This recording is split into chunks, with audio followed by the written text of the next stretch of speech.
September 19, 1944, 0615 hours, near Aricourt, eastern France. The morning mist hung heavy over the Lorraine countryside as the Panthers of the 113th Panzer Brigade advanced toward their objectives. According to the brigade's after-action report filed with 5th Panzer Army headquarters at approximately 0620 hours, lead elements encountered enemy tank destroyers of unidentified type. Enemy vehicles exhibited extraordinary mobility, engaging German tanks at ranges of 400 to 800 meters before rapidly repositioning. Initial contact resulted in the loss of 3 Panthers within 5 minutes. Through the fog, German tank crew shared a sound they had never experienced before, a high-pitched engine whine, almost like an aircraft. Low silhouettes emerged from the mist, fired rapid salvos, and disappeared before German gunners could traverse their turrets to return fire.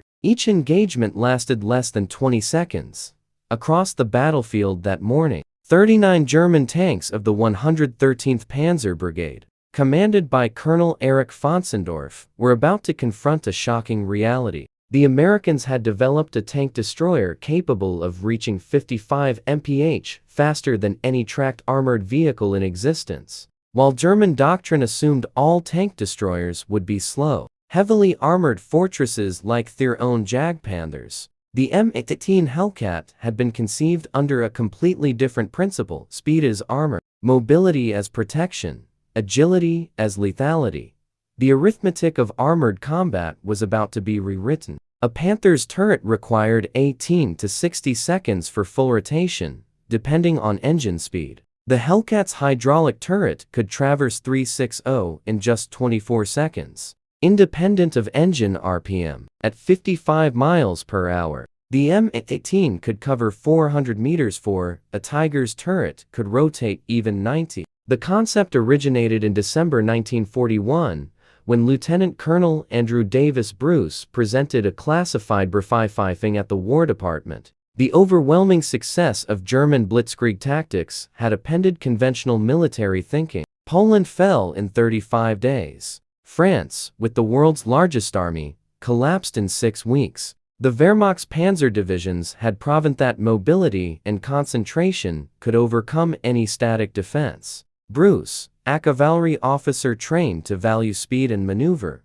proposed something radical. Instead of matching German tanks ton for ton, gun for gun, America would build a vehicle that hunted tanks like cavalry hunted infantry through speed, surprise, and superior mobility. The tank destroyer units would operate under a simple motto: seek, strike, destroy. The U.S. Ordnance Department issued requirements for a fast tank destroyer in December 1941. Specifications evolved rapidly through 1942, initially a 37mm gun, then 57mm, then 75mm, and finally the 76mm gun. The Christie suspension was considered but replaced with torsion bars. By April 1943, Buick's T-70 prototype demonstrated speeds thought impossible for a tracked vehicle. German intelligence, when briefed on American tank destroyer development, dismissed it as typical U.S. naivety. 4 years of combat experience had taught Wehrmacht doctrine that effective tank destroyers required heavy armor and powerful guns, like the 88 Marma Jagdpanther weighing 46 tons. The idea of a 17.7-ton vehicle with armor no thicker than 25mm seemed militarily absurd.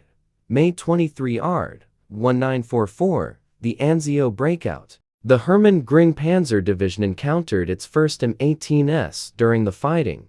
The division's daily combat report to the 14th Panzer Corps noted, enemy employs new tank destroyer type. Estimated speed 70-80 km per hour. 2 Panzer IVs destroyed before enemy withdrew. Return fire ineffective due to rapid movement. German crews report vehicles unlike anything in recognition manuals.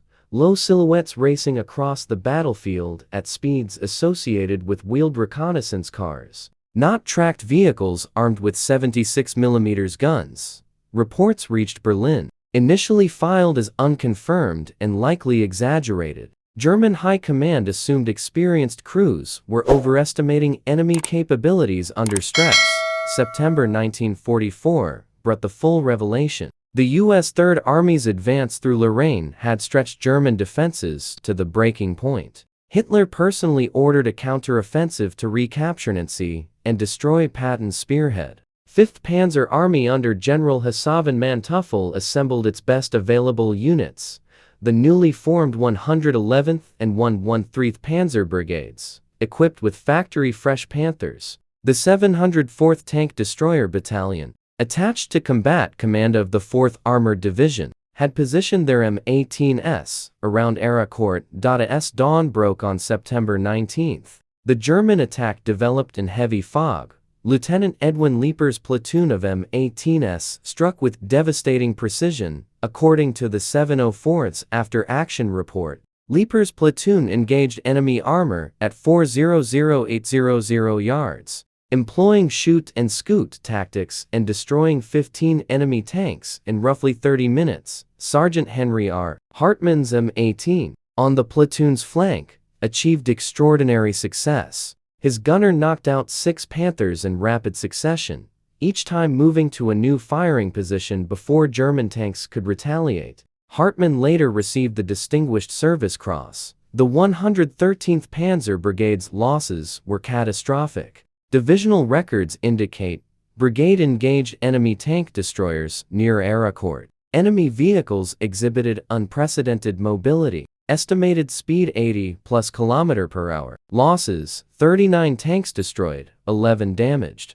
Enemy losses estimated at 3 to 4 vehicles. When German forces captured an intact M18 near Metz in November 1944, Wehrmacht weapons testing officers conducted a thorough examination. Their technical report, forwarded to the Inspector General of Panzer Forces, revealed specifications that challenged every assumption about tank destroyer design.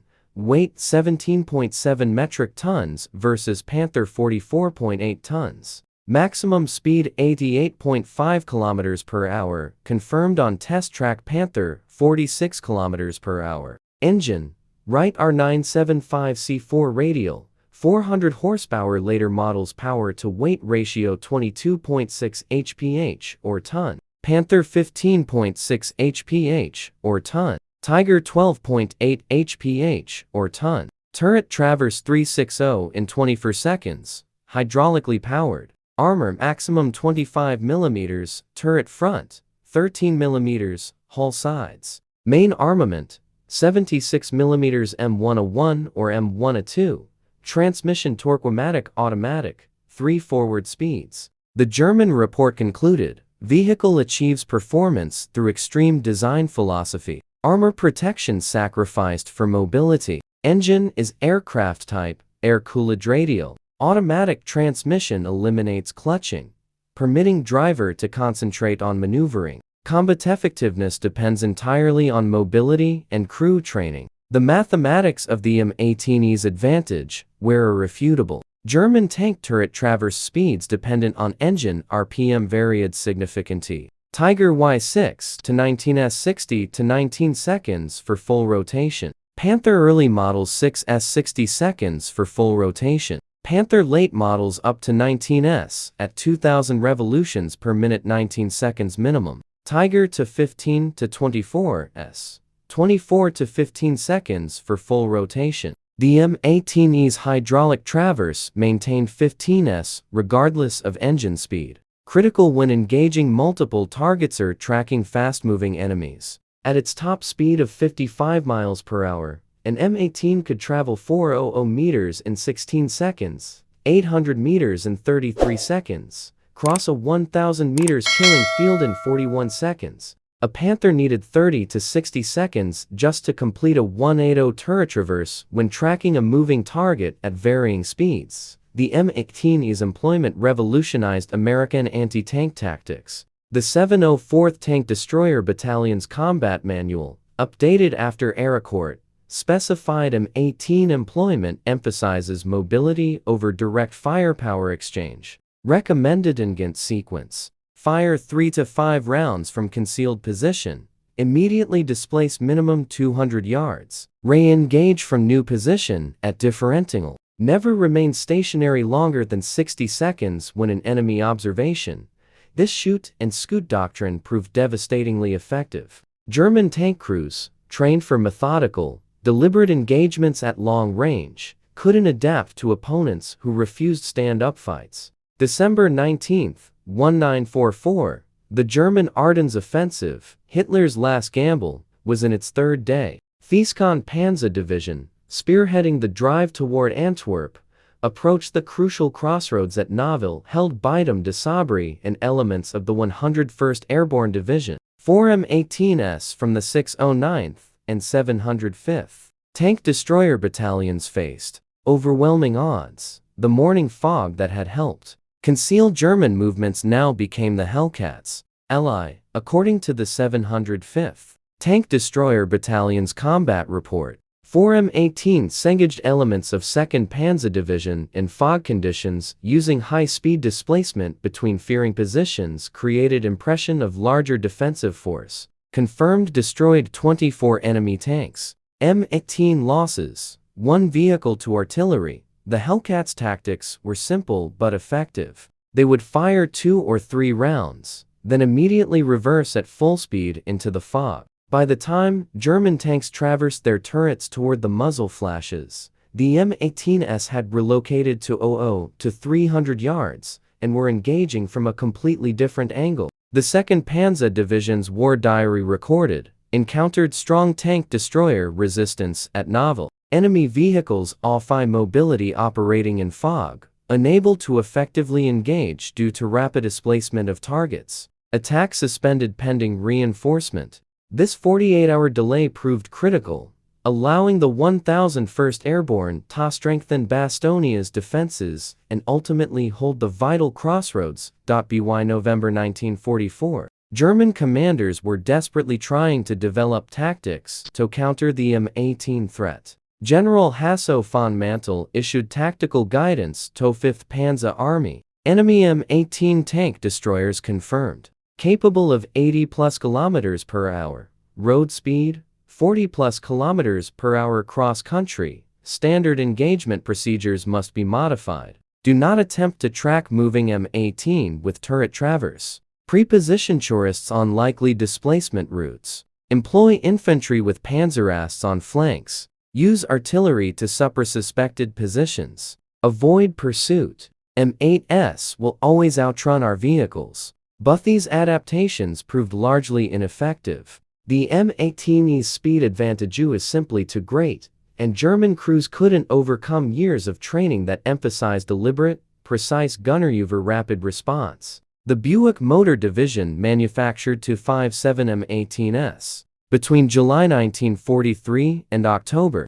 1944, production peaked at 267 units in November 1943. The original contract called for 8,986 vehicles, but this was reduced as the war's end approached and the tank destroyer doctrine evolved. Each M18 cost $55,230 in 1943, relatively expensive due to the specialized engine and transmission, but still mass-producible using American automotive industry techniques. By contrast, a German Panther cost approximately 117,100 Reichsmarks and required significantly more production time due to its complex final drive and transmission systems. The M18 was designed for mass production from the start. The Wright R975 radial engine was already in production for aircraft and other vehicles. The torque transmission eliminated complex driver training.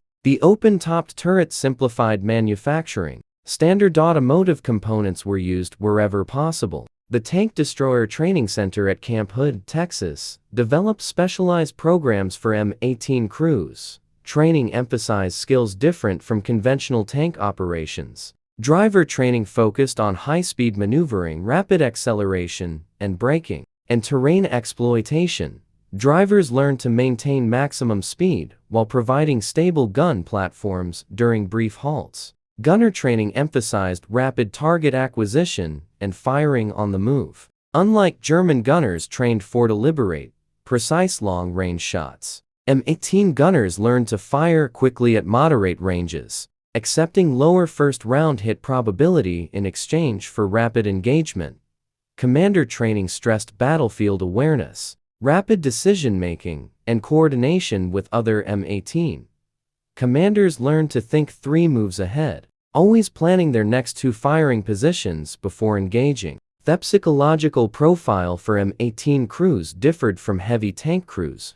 Recruiters looked for men comfortable with risk, able to make instant decisions, and who preferred agility over the psychological comfort of heavy armor. The M18's greatest weakness was obvious: its paper-thin armor. With maximum protection of 25 mm on the turret front and just 13 mm on the hull sides, the vehicle was vulnerable to almost every German anti-tank weapon, including 20 mm anti-aircraft guns at close range, 37 anti-tank guns at any range, panzer infantry weapons, artillery fragments, even heavy machine gun fire at close range on side armor. This vulnerability shaped every aspect of M18 employment. Standard operating procedures emphasize never remain stationary under enemy observation. Avoid urban combat where speed is negated. Maintain minimum 500 m standoff from enemy infantry. Use terrain masking continuously.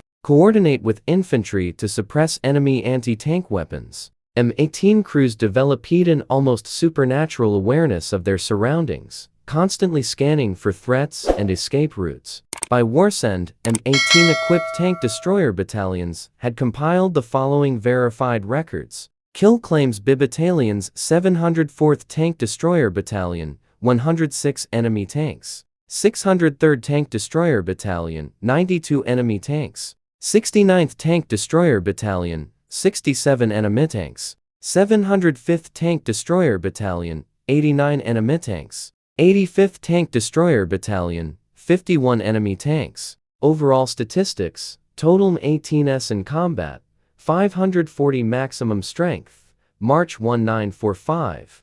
Combat losses 216 vehicles. Kill-to-loss ratio 2.3 to 1 in Europe. Average engagement range 650 meters. Average engagement duration 2.3 minutes. While the 2.3 to 1 kill ratio was respectable, it fell short of pre-war expectations. More significantly, M18s spent approximately 70% of their combat time on infantry support roles rather than hunting tanks. The tank destroyer doctrine's fundamental assumption of massed enemy armor attacks proved largely incorrect. The Italian campaign presented different challenges. The 85th Tank Destroyer Battalion, operating M18's in mountainous terrain, discovered that even in restrictive terrain, the Hellcats' mobility provided advantages. The vehicles could rapidly redeploy between threatened sectors using mountain roads where heavier vehicles struggled. During the Gothic line battles, M18s would race to commanding heights, engage German vehicles in valleys below,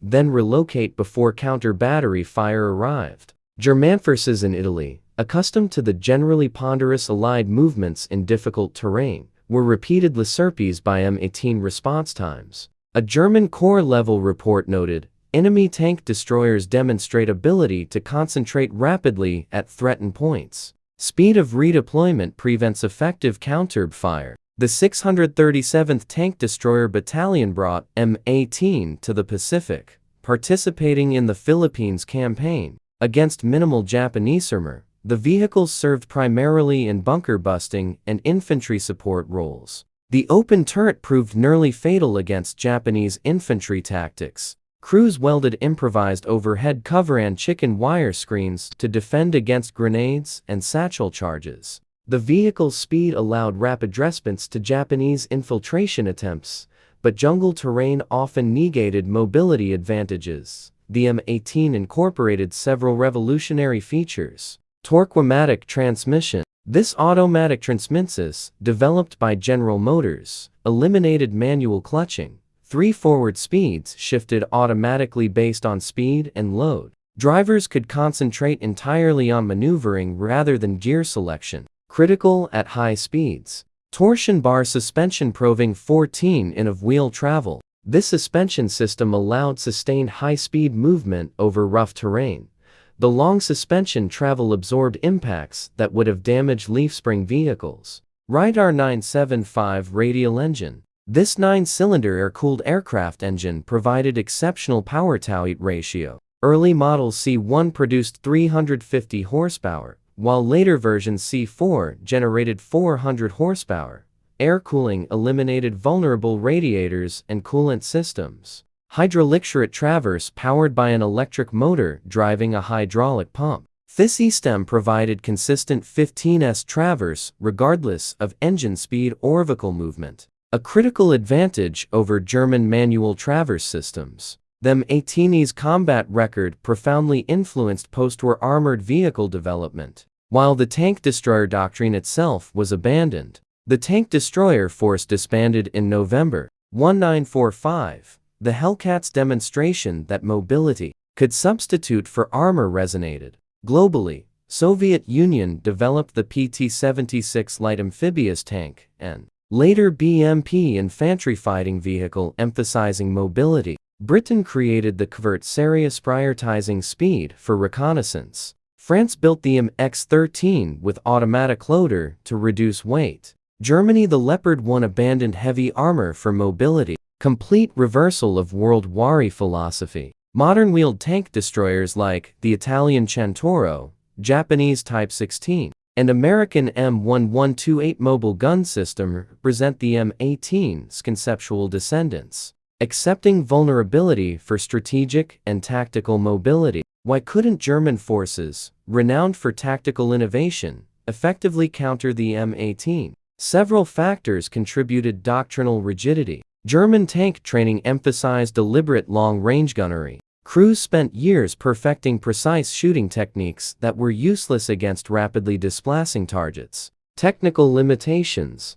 German turret traverse systems dependent 1-engine RPM couldn't match the M18's consistent hydraulic traverse. At idly or low engine speeds, German tanks were virtually helpless against flanking M18. Psychological shock. German tankers had operated with impunity against most Allied armor. The psychological impact of suddenly becoming prey rather than predator cannot be underestimated. Communication breakdown. German tactical radius, already stressed by Allied jamming, couldn't coordinate responses to rapidly moving M18s operating in platoon. In post-war interviews conducted by the U.S. Army's Military History Institute, M18 veterans consistently emphasized speed as their primary survival tool. Staff Sergeant Vernon Miller, 85th Tank Destroyer Battalion. We live by 3 rules. Shoot fast, move fast, think fast. If you did all 3, you went home.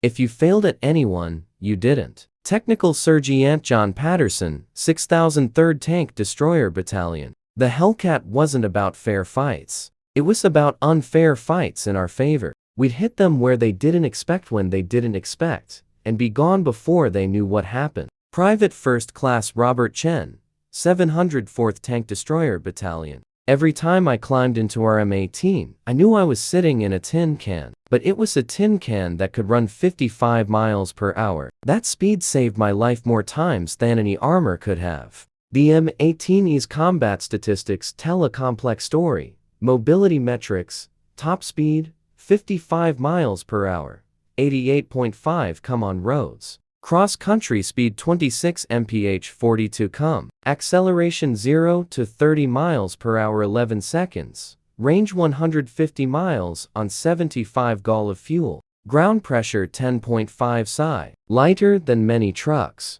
Combat performance. Average kills per vehicle 2 for enemy tanks. Average survival time in combat 67 days. Mechanical reliability 200 miles between major maintenance. Crew survival rate when vehicle destroyed 73%. These statistics reveal both strengths and weaknesses. The high crew survival rate reflected the vehicle's speed. Crews could often escape even when their M18 was hit. The relatively short combat survival time confirmed the vulnerability of thine armor. The M18 Hellcat's influence extends beyond specific vehicles to fundamental concepts in modern warfare. Sensor to shooter time. Modern combat emphasizes rapid target engagement, conceptually similar to the M18's shoot-and-scoot tactics. Active protection. Today's active protection systems represent technology attempting to replicate what the M18 achieved through speed,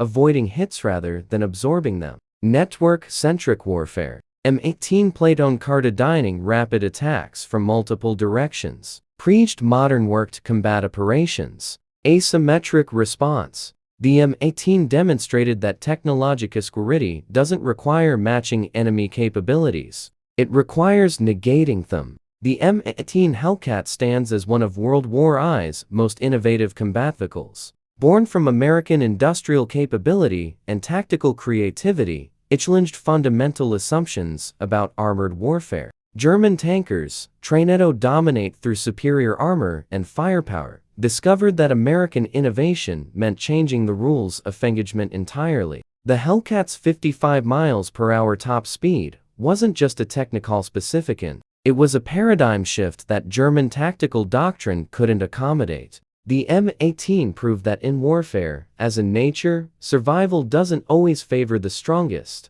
or the most heavily armed. Sometimes it favors the fastest, the most agile, the most adaptable. German tank crews, watching theatrical aimed shots miss rapidly disappearing M18s, learned this lesson repeatedly in the killing fields offense, the frozen forests of the Ardennes, and the final battles in Germany itself.